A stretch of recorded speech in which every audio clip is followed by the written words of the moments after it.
The Progressive Caucus in the United States House of Representatives was meeting, and we had a group of Occupy Wall Street people from Baltimore and Los Angeles and Philadelphia and New York all there. Yeah. So they're all over this country, and they're all doing mic checks to make people listen. And today is a fascinating day to be having this because it marks the second anniversary of the Supreme Court decision on Citizens United. It's also the day when you're going to see the effect of Citizens United in South Carolina. And it has overturned a century of common sense campaign finance laws and has allowed unlimited corporate and special interest donations into our political campaigns.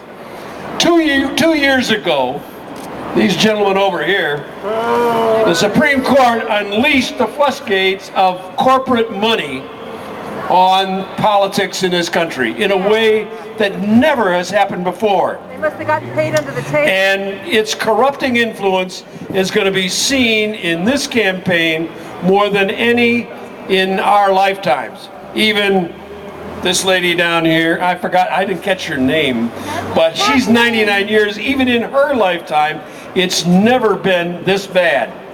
Now, while corporations are already funneling their untold millions into secret cash in super PACs to hold their sway, the real people in America are standing out in the squares all over this country, and there is a movement beginning to change that.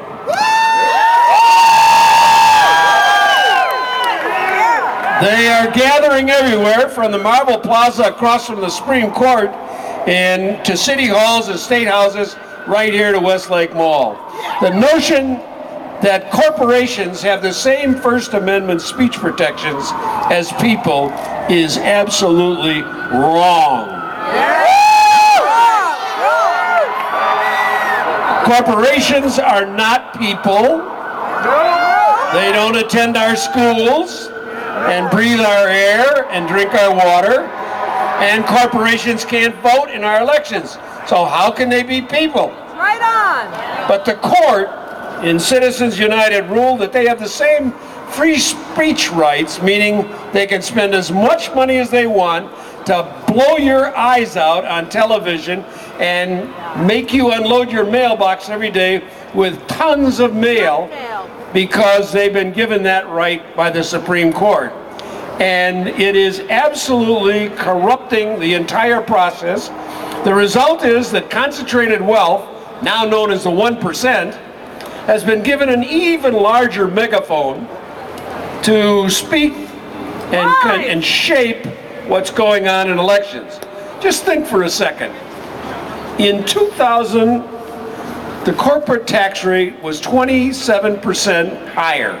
It's been reduced over that period of time, and the profits in corporations have gone up 60%. Don't you feel sorry for people making more than $1 million? Not really. Now, over 2 million, since 2000, 12 million Americans have lost their health insurance.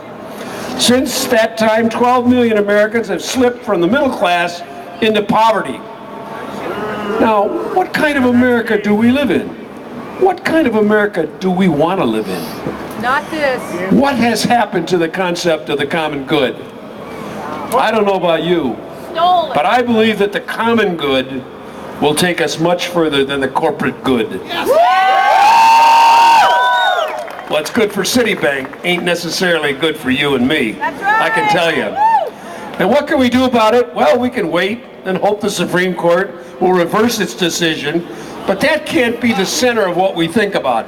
In addition to seeking and supporting moderate judicial appointments, we must pursue fresh efforts to blunt the impacts of Citizens United.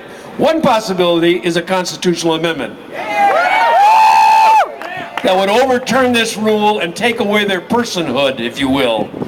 I co-sponsor that in the United States Congress, and you ought to be talking to every member of Congress you have access to about this issue.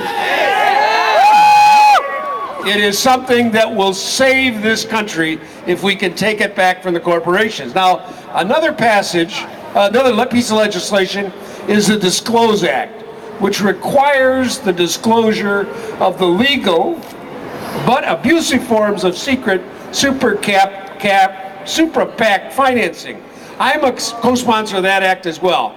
If you can start a super PAC and people can pour money into it and nobody knows where it came from, what kind of a country do we live in? Who's running this place? Now we're marking the 2nd anniversary of this troubled ruling, awash in advertising that is unattributed. You won't be able to figure out. You're seeing it in South Carolina as a start, but you wait till they get to Super Tuesday, about a month from now, you're going to be unbelievably bathed in advertising, and you'll have no idea who paid for it, and is it the truth? And unfortunately in America, 1% of the people do more than simply vote. You are a very unusual group because you're out here demonstrating and talking. I was told this would be a bunch of hippies, but I look at this bunch out here. I know half of them, and some of them are older than me. So I know this isn't just a bunch of kids in the street who don't have anything else to do.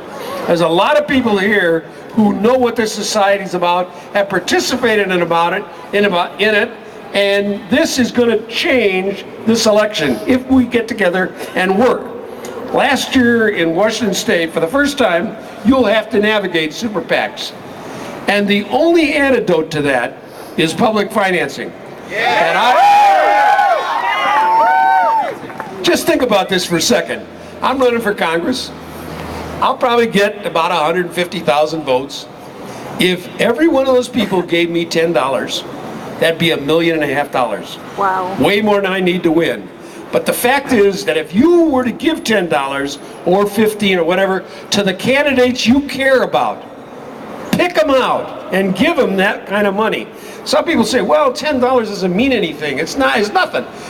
When you add it up to 150,000 contributions at $10, it's a lot of money, and you can have the controlling interest in an awful lot of congresspeople and state legislators and governors and attorneys general if you take the time to organize that kind of public financing.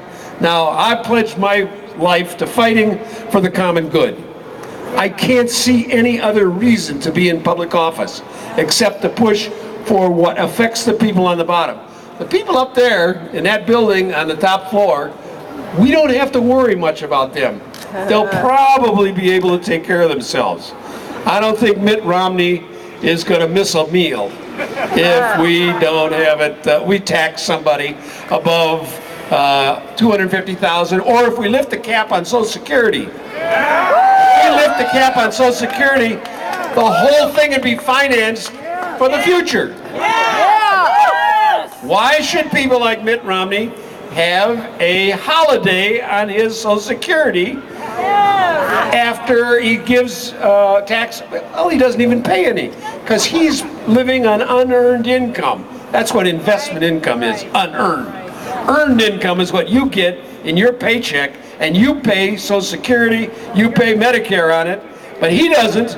So the fact is that we're going to get a president who is, or we're going to have a candidate opposing our president, and we have to do everything we can in this election to make sure that we re-elect Barack Obama, but we also change the political process.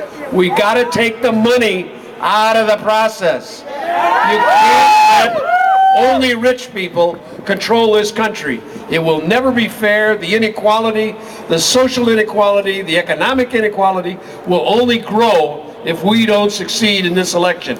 So I'm here to stand with you, and I want you to work all the way through this campaign. Don't stop until November, whatever it is, 8th, at 8 o'clock. Make sure you get everybody out to vote that you know, and make your voice heard in as many places as you can.